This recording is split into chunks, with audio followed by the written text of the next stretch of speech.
Well, good evening and welcome to another edition of Word in Your Ear. Now, we have had various memoirs on this podcast in the past. One about Warren Zevon, coming to mind immediately, and one about John Martin. Really extraordinary and unvarnished accounts of what these characters really were like in real life. And as David and I have been saying to each other, you can open up this copy here of All or Nothing. About Steve Marriott and find an absolutely extraordinary and explosive anecdote on virtually every page. I think it'll have quite an effect on the way people see him. I certainly learned a huge amount, and we're very pleased to be joined by the author, Simon Spence. Simon, so lovely to see you. How are you doing? Hi, David. Yeah, I'm good, thanks. And what a terrific book! I mean, why did was it difficult to get everybody to talk about him in such a? You've got all the family members, ex-wives, you've got children, you've got ex-band members. I mean, it's incredibly candid. Were they keen to tell you this kind of unvarnished account? I think there's 125 interviews in the book, and it was a slow process. You know, particularly with the family, they're suspicious of journalists. I think what's been written about Steve in the past has been, you know, the bar was set quite low, and I know that some of the other books, the family weren't happy, so they were cautious of me, you know, of journalists. So it was only because Jerry Shirley, the drummer with Humble Pie, had sort of recommended me to the family, and Andrew Loog Oldham had recommended me to Jerry Shirley. Yeah. So it was really thanks to Andrew, who managed Steve during that sort of late 60s period of Humble Pie, of the Small Faces. You know, kind of what people think of his, I guess, greatest 60s period.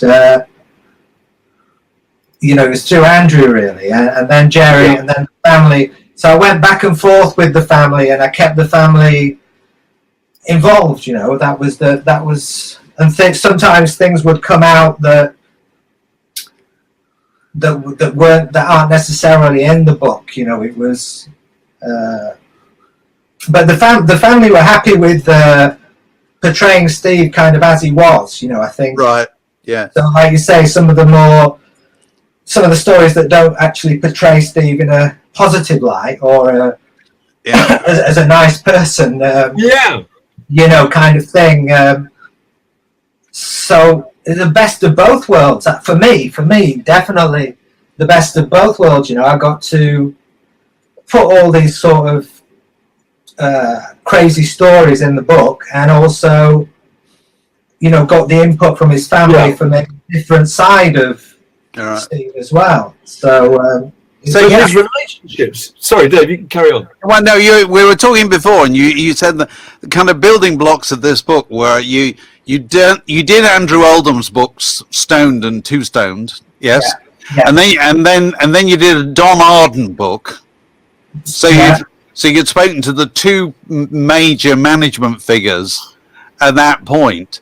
So that's you already had quite a kind of body of knowledge of Steve Marriott and the Small Faces. Is that fair to say? Without doubt. I had the 60s stitched up, you know. I had, cause with Andrew, I spent a decade working with Andrew. So I did about 300, 400 interviews, different people for Andrew. So I not only had Andrew's recollections of Steve, I had a lot of the immediate staff and other artists on immediate, their recollections of Andrew. And then it was David's son, Don's son, David, who put me together later with Don. I had interviewed Don for Andrew's books. But then David put me together with Don, and it was through David that I got permission to use the Don stuff that's in the book. And then David actually went to school with Steve Marriott. And that David, Don Arden's son, was how Steve got involved with Don. It was, Don, give me a break. You know, I went to school with your son. I went to school with your son. David said, yeah, Dad, give him a break. That's right, he went to school with me. So I did have a good head start. Excuse me. The entire thing is built around relationships, and it's extraordinary from the very beginning. His relationship with his parents too. Describe that, because they don't seem to be they're keen on being in the acting world, and he very soon finishes up working with Tony Robinson, who went on to be Baldrick, and Dennis Waterman, all sorts of people. He has a lot of success at the age of 11, but then they're quite unkeen on the idea that he goes off and becomes a musician. So his relationship with them was quite brittle, wasn't it? It was, and I have to say, his mum and dad were both dead. So, I was kind of reliant on the family to fill me in on a lot of this. But Steve was a problem as a child. He wasn't real. The parents were kind of working class, and it was his auntie who had a kind of foothold in showbiz. Yeah. She worked for an agent, so he would spend time with his auntie, and his auntie's husband was a TV cameraman, so he had a little bit that. Right. Yeah. He was not much. They weren't really in showbiz. They had foot at the door, whereas his mum worked at the Lyle and Tate factory, the sugar factory in the docks in London, and his dad was a printer. But his dad had been Jelly Deal's stall, didn't he? They had a jelly deal son, but his dad was excuse me, he'd been at the London College of Art, something like that. He'd been, and then when he'd left, his dad, he'd couldn't get anywhere with that, and he was stuck in dead end jobs. And then he went into because this book should have come out about a year ago. So it's off the top of my head, but I think his dad went in the army or the navy, but I think it might have been the navy. Lost an eye. He had an accident, lost an eye, and then with the army kind of paid him off because he's been injured. He got the jelly deal store, like you say. But his mum, what I found, sometimes you have to sort of put two and two together, but they sent off a picture of, send off that picture of Steve for Oliver. Yeah, when it first started in 1960, so Steve was 13. Send off that picture no experience required, and it was like little boys with big voices. That was Oliver, and so they just sent off the picture, and Steve, his mum took him there. He made him put shorts on, so he looked a bit younger than he was, 13, and he got the role. He was on a wage that was actually more than his dad, at 13. Right. With that wage, they moved out of... That's part of the reason they wanted him to stay in acting, wasn't it? They moved out of which was downstairs at one of their mum's houses, the houses, and moved into their own flat with Steve's wage. So Steve was bringing in quite a bunch, Whoa! Oh, I suddenly saw that pile of books teetering on the edge there. Didn't do anything about it. Thought, let's just watch it fall. There's one amazing detail where he goes to the Italia Conti. More money than his. Yeah. There's an amazing detail where Steve's at the Italia Conti school, and he realizes that people like it more. It's reasonably posh, I think. Oh yeah. But then he realizes that people really like it when he speaks in the Cockney accent. So to what extent did he change his public persona? Because that was news to me, actually. I didn't realise that. It was news to me. They said it was his girlfriend, 14 or 15, when they moved to that new flat. His girlfriend said her mum used to call Steve Little Lord Fauntleroy. But then at Italia Conti... They wanted the other. Yeah, and all his roles in TV, radio. It was all that, wasn't it? Yeah, it was. So, so his parents, once he said he didn't like acting. He didn't like all the hanging around. So, and I think that transition from being 16 when they booted him out of Italia Conti, he had to then go get an agent, his own film agent, and that transition, it was notoriously difficult. So he didn't fancy it, and Yeah, so his parents weren't happy at all. No, not with the music. And he told stories about them kind of arguing and rather exaggerated the home life, domestic situation, didn't he? Isn't that right? Yeah, he would lie. I mean, you can't really dress that one up. I mean, No, he lied. All the way through the books, he lied. No, I'm beating around the bush here. It's a complete fiction, you know. I can't understand why he behaves the way he is. It's a bit very early on when he's only about 12 or something, and he's a way of amusing himself in the afternoon, just going around collecting horse manure, which you can find on the roads in those days, and stuffing it through people's letterboxes. And you just think, why was he like this? Is this just attention? What was it? Well, I think very possibly. I mean, Sir Tony Robinson, who Steve was his understudy in Oliver, said, you know, he had I guess what would be ADHD now. You know, he had a chemical imbalance right from the start. You know? I think that's, if you look at his behaviour as a kid, I mean, Sir Tony Robinson said if it had been now, there would have been someone in school that would have flagged him up, you know. But like he would say that his, you know, he had a pet chicken, and he would say that his mum sort of killed this pet chicken and made Steve pluck it and eat it. But then at the other side, it was like, they did have a sort of pet chicken. They had a rooster kind of thing in the backyard. And they had it butchered to eat because it was for meat at that time. And so he kind of, there was a shred of truth to kind of all his stories.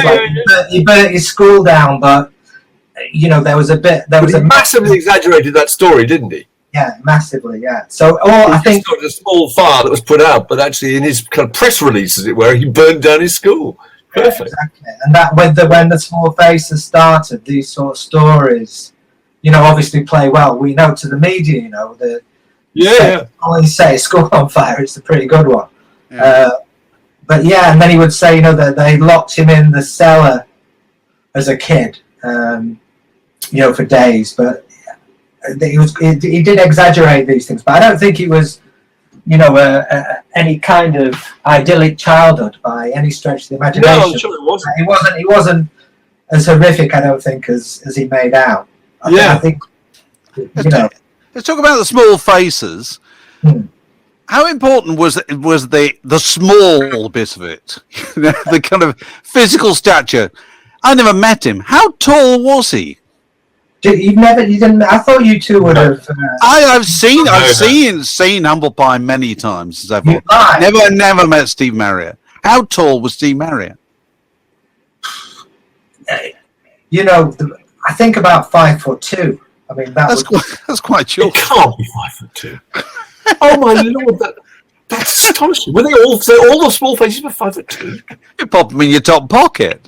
Oh God! I'm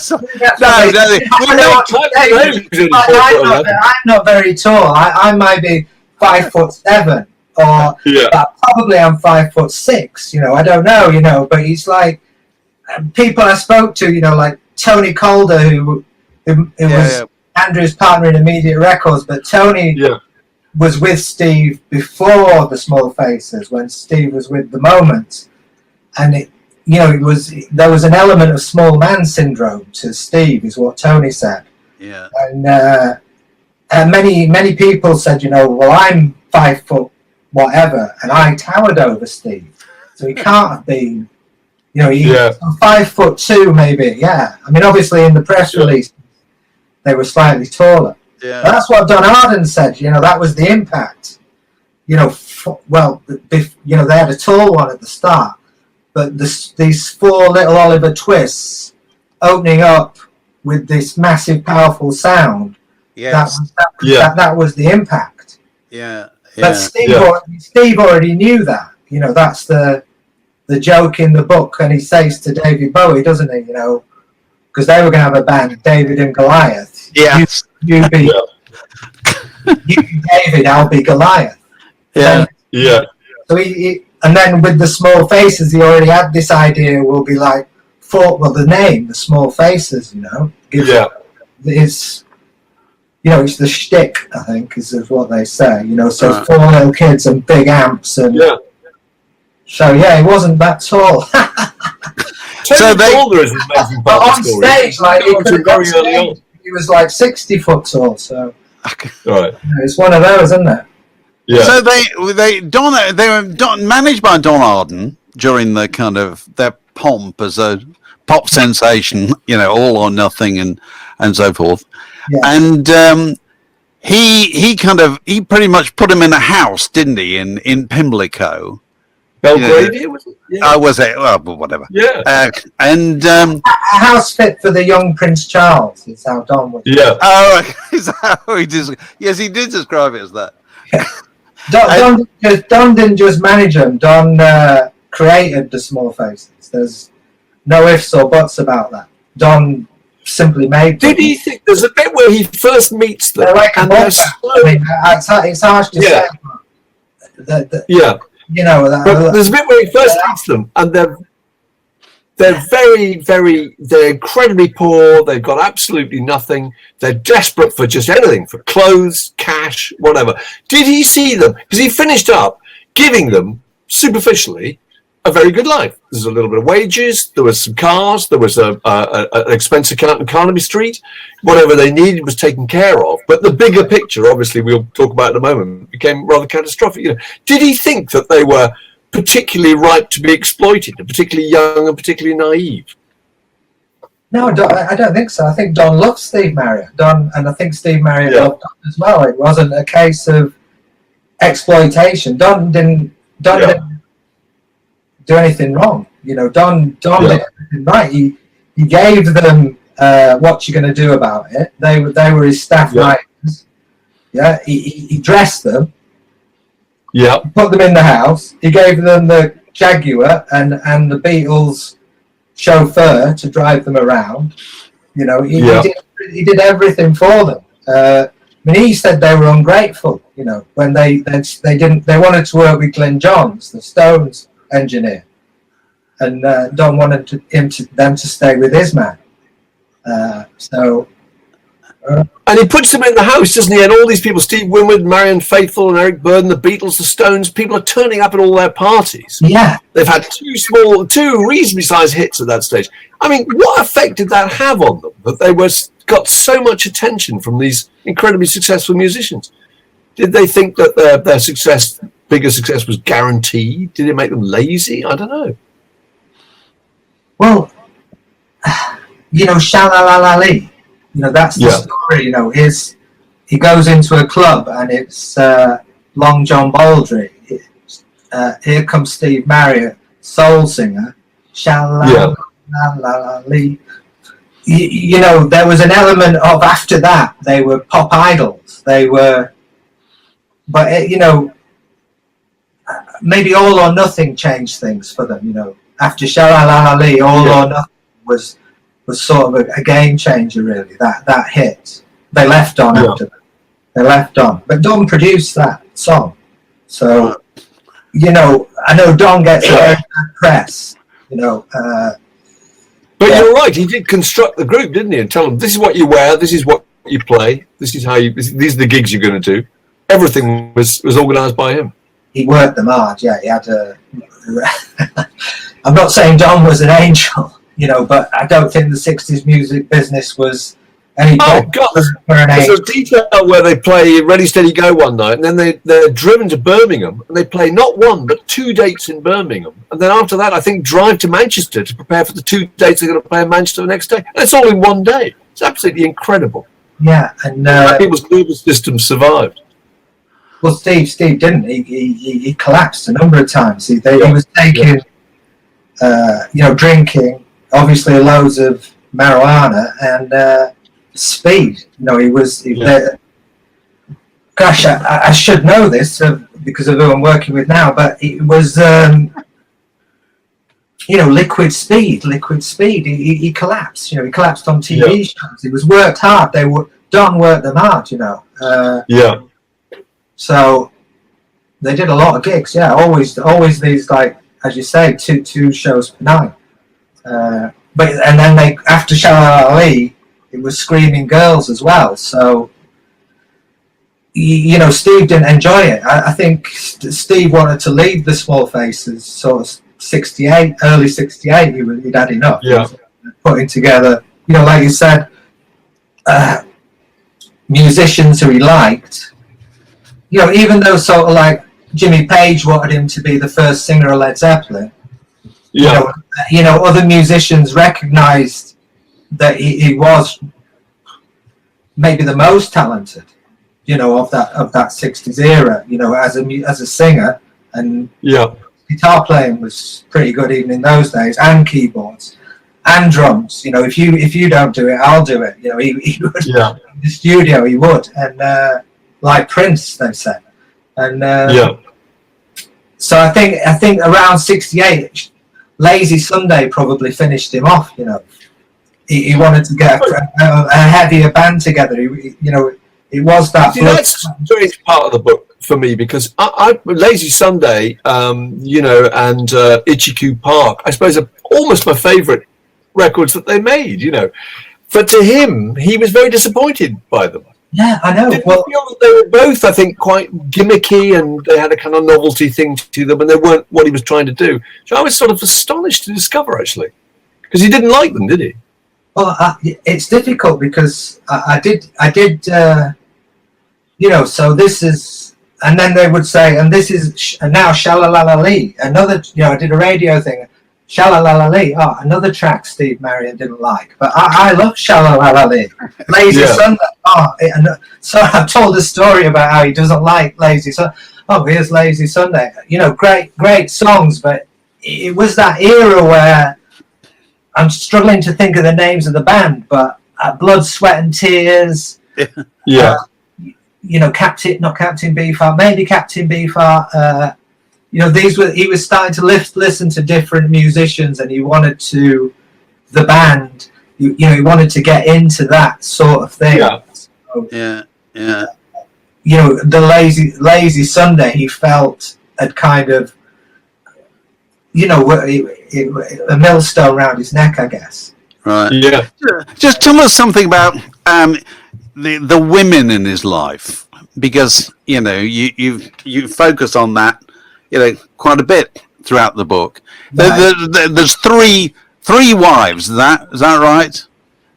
Take us through them. Or what are the key features of his relationship with them?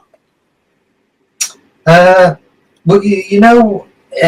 sort of at the height of that Shalalali, he got a girl pregnant, and he didn't marry her, but he had a child. That was it was this pressure of the drugs. That situation had got to Steve, but Tin Soldier, he had written about his first wife, Jenny Dearden, who was. She was from Manchester, which is where I'm now, and she'd gone down. She was pals with Ozzy Clark, and she'd hooked up with Rod Stewart, and she'd been Rod Stewart's longtime girlfriend. And Steve had sort of got a thing going with her, and when he found out she'd split up with Rod, he was, he was keen on Jenny, and so the marriage to Jenny, he got married quite young, 69 they got married, so he would have been 22, and Tin Soldier, so he wrote Tin Soldier about her. She felt he'd written All or Nothing about her as well. He'd known her for a few years, and they moved out to Beehive Cottage. So with the Small Faces ending, he'd kind of gone into the country with this. She was a model. She was a beautiful model, and but she'd been hospitalised, and he'd cared for her. It was a different side of Steve. Rather than, like you said, the Cockney Chas and Dave, it was sort of a different, more caring side for Steve, and he'd taken care of her. They moved out to the countryside, and that was the start of Humble Pie, and a golden period in Steve's life. There was 2 or 3 years when he was with Jenny, where he'd laid off the hard drugs and a lot of the alcohol, and that was the start of Humble Pie, the first 2 or 3 albums of Humble Pie. that marriage started to fall apart when Humble Pie took off in America. So I suppose Dave and I were talking about this morning. Sorry. I was just saying, Dave and I were talking about this morning, that these women put up with an awful lot. There's one moment, I think it might have been Pam, I can't remember, that he split up with her, but he's desperate to get back together with her again, despite the fact that he's had a child with somebody else, and he's sold all the furniture in their house in America because he owes a load of money to a coke dealer. So when she goes to the house, hasn't got any furniture in it. And yet he still deludes himself into thinking these women are going to want him back again. I mean, I suppose what Dave and I were saying is why would they have wanted to take up with him if his reputation was so terrible, with other people? Is it fair to ask that? Yeah, it's fair to ask that. I think it just shows how charming you must have been. With Jenny, it was a process of, he had his most wonderful 22, 23, creative, caring. They had a lot of animals out of this idyllic cottage. Then when he picked up a new manager, D'Antoni put him on the road in America, put Humble Pie on the road in America, month after month after month. Yeah. Cocaine after cocaine. It was cocaine keeping him going. And when he came home, he had trouble turning off, that. Common thing, that lifestyle. And then the thing that I think was the nail in the coffin for that first marriage was he decided to have a studio at home. So instead of, there was no switch off then. No. Yeah, absolutely. Yeah.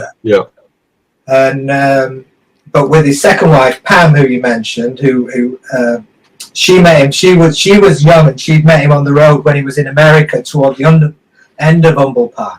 So she'd fallen in love with Steve on stage. Right. Yeah. But when she got back to Beehive, which was in disrepair at that time, disarray, because he sort of fell apart after Jenny left him. He fell apart, and there were dogs and ducks and all the animals inside. And Pam said as soon as she got back to America, a nightmare. From America to Beehive, she kind of regretted. Yeah.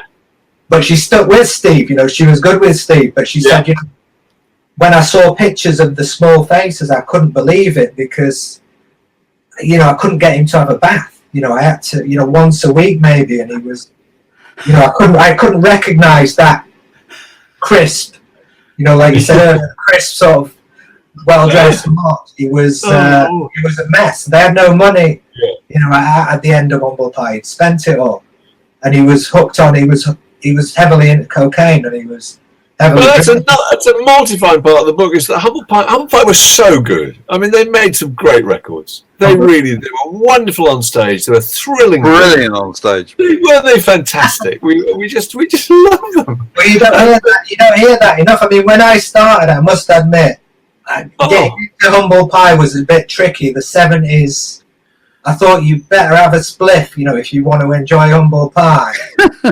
Kind of thing, I bet it was like that in the 70s, with denim and a joint. We loved them. We loved them. But I found it heartbreaking that after all that success, and again, it's the same thing as what happens with the Small Faces. They go to America and Humble Pie, everybody comes to see them. The Stones come to see them, Led Zeppelin comes to see them. Everybody's interested. They're playing these huge, great, what I suppose would have been arenas, 19, 20,000 seaters. They're making huge amounts of money. Headlining. The manager, they've gone straight from the frying pan into the fire because they've now gone to D'Antoni, who's doing really exactly the same to them as Don Arden did, which is give them loads of cash. They bought some property, didn't they, in Hawaii, I think. They all thought they were doing really well, came back, no money. Yeah.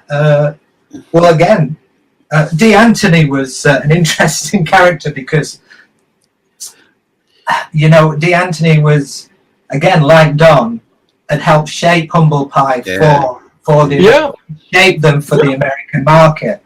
But I mean, Steve had trouble getting out of that. I mean, Peter Frampton, who was obviously, started Humble Pie with Steve, went on to Frampton Live with D'Antoni, huge success.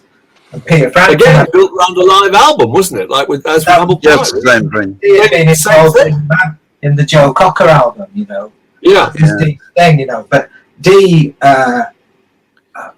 managed English accent. I mean, I you know, there was mafia things going on, you know. Yeah. When Steve tried to get out of his contract with Dee, he had to go to you know, what it actually transpired.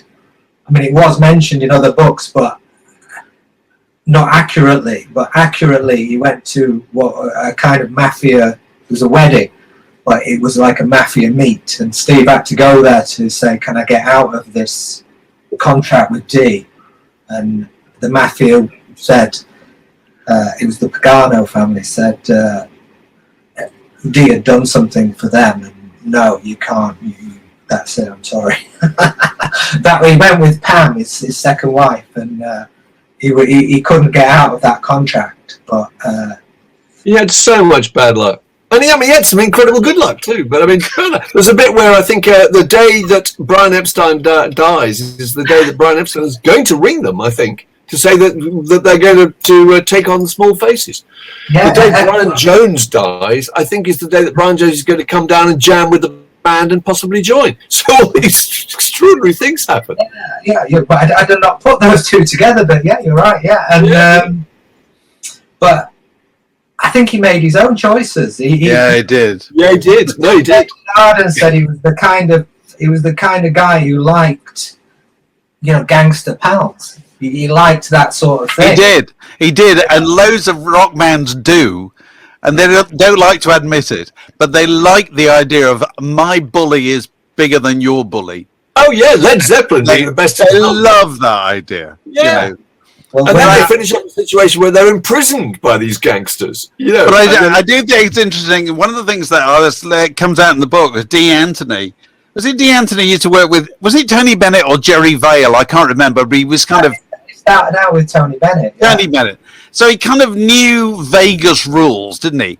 And Dee Anthony used to stand at the side of the stage during Humble Pie shows, and you could see him directing. Right. He could tell. You know, he was the one who said, "No, you stop there. You go and stand over there. You do the big climax here." You know what I mean? Yeah. It was stagecraft, is what he helped them with, and that's Yeah. what they were so good at.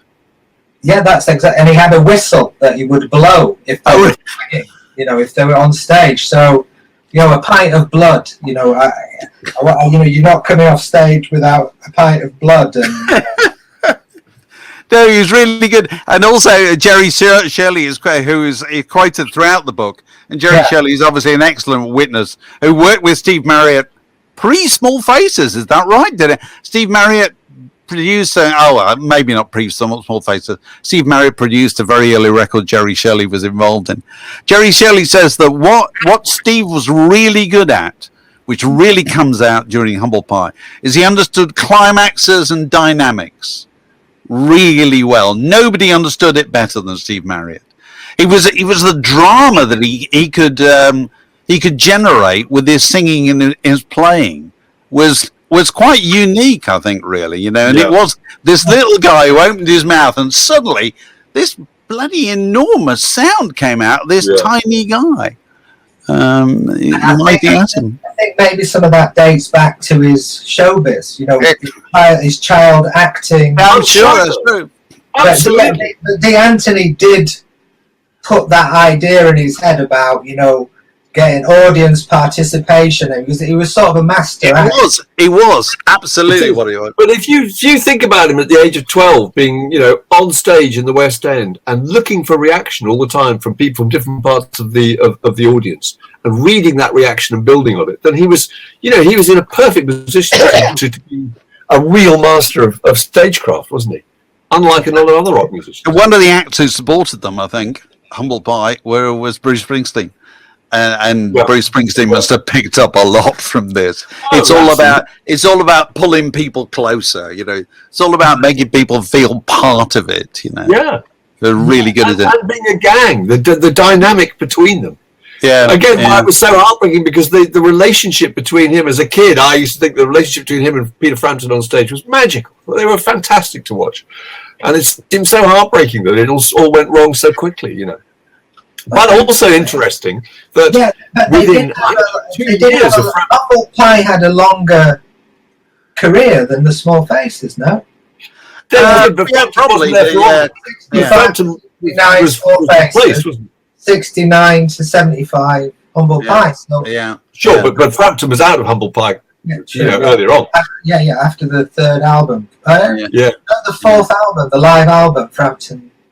Yeah. And it must have been mortifying for him, I think, thinking that, you know, when he splits up with the Faces, the rest of the Faces, they go off and form the Faces with Rod Stewart and have all that success. And then Peter Frampton goes off and becomes, for about 6 months, the biggest rock star in the world. So it must have been absolutely mortifying. Well, incredible. I think with the Small Faces, though, I think he'd actually recommended Ronnie Wood. And you know, the joke was it took two people to replace Steve in the Small Faces. Yeah. But Ronnie Wood, but Steve never would say that. You know. Yeah.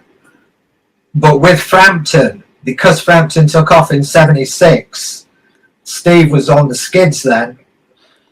And Frampton was just, he was Mr. 1976, Peter Frampton. Yeah. So did things like that start to eat away at Steve.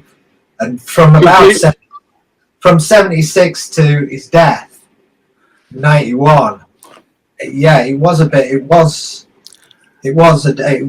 difficult to read, it's difficult to see sometimes and hear about. And then it's in the position. That's quite a long period, isn't it? That's 15 years or whatever it is. Long time. It's 15 years, you know, so he has his 60s period, which is great guns, but he doesn't enjoy it. He has his period with Humble Pie, which he enjoys for a while, but then it kind of goes nowhere. And then the rest of the time, he's trying to get back, isn't he?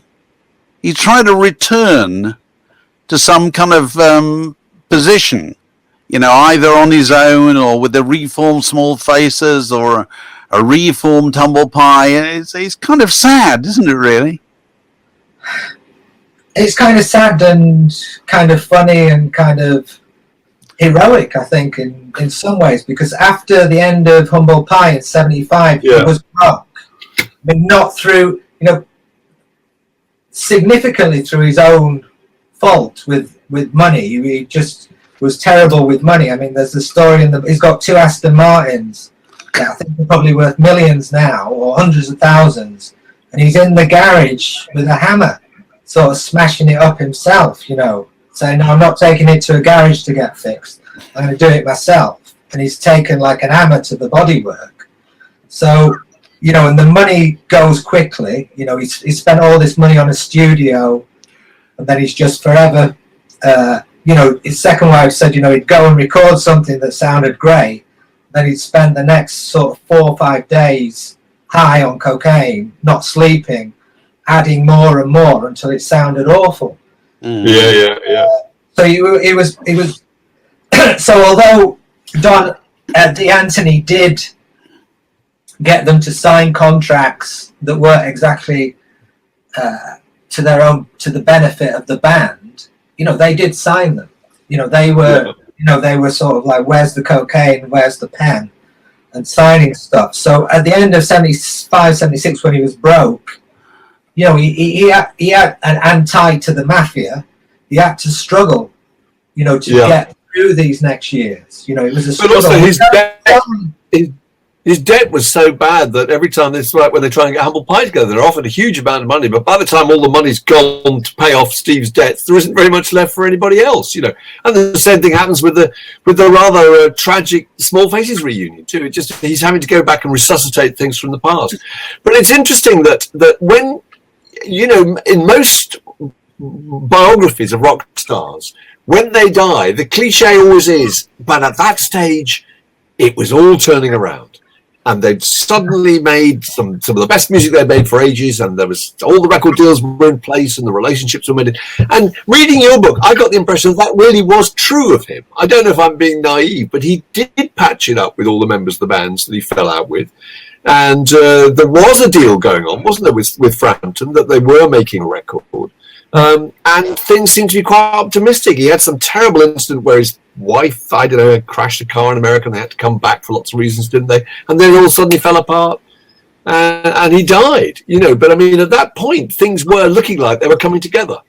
Would that be fair to say? Potentially, he'd spent 3 months in Los Angeles working with Peter Frampton. Yeah. Yeah, potentially on a big money deal. But yeah, you got to understand, he was an alcoholic, and he was, he was an alcoholic. He was not in good shape. He was, and he was a drug addict, and as much as he was smuggling drink and into the studio with Peter Frampton. Peter Frampton they'd stopped working. Steve, what close friends said was the worst thing for Steve was actually success in America. Whenever he went to America, everything was too readily available, and it would finish him off. So I don't think that's right. I don't think it was looking up. I think he was happier. You think it never would have worked out? Not really. I don't think success would. I mean, they said, like Steve Winwood, Eric Clapton, maybe, maybe he would, if he'd have got over his alcoholism. Yeah. And they could have got him on the street, then maybe, but probably not. Yeah. It was. I think a lot of people said this is going to end. Steve's going to end badly, and So I don't think he would seem to be maybe at his happiest playing in those small clubs around England, in the 80s, where he was just. It was a chance to see Steve in a small venue playing guitar probably as well as he ever had done in that 80s period. Yeah. Maybe his voice wasn't, as strong as it had been, but it was still Steve Marriott, and it was still a great voice. And maybe he was at his happiest then. It was a simple life, cash. Yeah. After a gig, had a nice house. He seemed happy in that respect. He was, he wasn't a kind of bitter sort of. He loved life, but I'm not sure that massive success would have suited him. I don't think so. Maybe. So how old was he when he died? 44 he was. 44. God, wow. And so much of the story is self-sabotage, isn't it? Yeah, he could. So 44, you think he could have turned it round? Yeah, I mean, I'm not saying he could have definitely turned it round, but there were periods where he had they're saying bipolar or even various illnesses, cocaine psychosis, alcoholism. So he had a lot of demons. But he could have turned it around. Of course he could. Yeah, I mean, who was better? I mean, really. They couldn't have him in the Stones because he was too much. He was too much, wasn't he? And Plant. He was literally too much. Robert Plant took a lot from Steve. So and when you said about that Humble Pie reunion in the early 80s. I mean, Aerosmith, he was managed by Aerosmith's manager, and Aerosmith loved him. Were inspired by him. But he was mean to them. He was mean to Aerosmith, so, He was constantly biting the hand that fed him, wasn't he? That's the story, yeah. Amazing bit where Humble Pie get on, I think they're off at Top of the Pops, they go on Top of the Pops for the recording. And he's unbelievably cruel to, I think it's Tony Blackburn who's presenting it, to such an extent that they decide not to use the clip. And the BBC stopped playing Humble Pie's record. It's like, what is the point of this? It's hilarious. He thinks that's the funniest thing, So he had a bit of a backstory with Tony Blackburn. There was a little bit of a backstory, but he thought that was hilarious. So. And that was Steve, I guess. That's what made him sort of Yeah, he went on. I think he was on the David Essex show at one point too. David Essex. The whole thing is that you do a little duet at the end with David Essex, who was a big star at the time, a huge star. He was the biggest. And he just refused to do it. He says, "Just take the piss out of me. I'm not going to do this. Just behave really badly." We were talking about this the other day, though. I do think so much of it. I've thoroughly enjoyed reading that, Thanks. and I kept looking at the picture on the cover.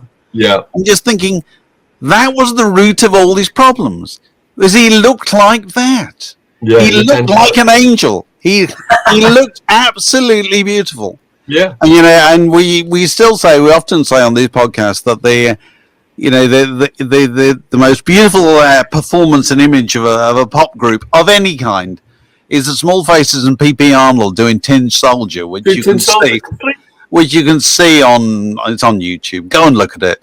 Yeah. They're absolutely the acme of their beauty, and then it's just absolutely astonishing. And if you look like that, people expect certain things of you, and then you turn into a 44-year-old drunk. Well, that was Steve's problem, because he wasn't that person. He wasn't that person that you thought he was. That person. Who could be, I suppose, but that was part of him that he was put on a pedestal by, because of the mod era was King Mod. He was put on that pedestal, and I don't think he was ever comfortable there. Really. Yeah. No room to breathe, so I'm glad you like Tumble Pie, though, because it's... Oh, listen, Mark and I, we're the holdouts of the Humble Pie. I think that version of Hallelujah, I Love Her So is one of my all-time favourite things in the 70s. Absolutely. I'm just waking out. I saw them at the Edmonton Sundown. I saw them at Waltham Stowe College, and I saw them supporting, forgive me, Grand Funk Railroad in Hyde Park. Yeah. Fair enough. What's he say on the live album? It's going to end off being a gas this time. It says, we go home on Monday. We go home on Monday? Yeah, Danny Baker plays it all the time. But I want to tell you, it off end a gas this time. Gas. We used to say that all the time. Absolutely. How's life? It ain't off been a gas. So there you are. Look, thanks very much, Simon. Terrific. It's All or Nothing, the authorised story of Steve Marriott. And as we were saying earlier, if it falls open at any of its many pages, because it's a big old thick book, you'll find a jaw-dropping story where you'll think either, I wish I'd been there, or thank God I wasn't there. Either way, equally good value. Cheers. It's on sale now from Simon Spence, but not from Simon Spence, from bookshops and normal outlets. It's written by Simon Spence. Simon, thank you very much indeed for being our guest this evening. And as we say, good luck with the tour. Yeah. Fantastic.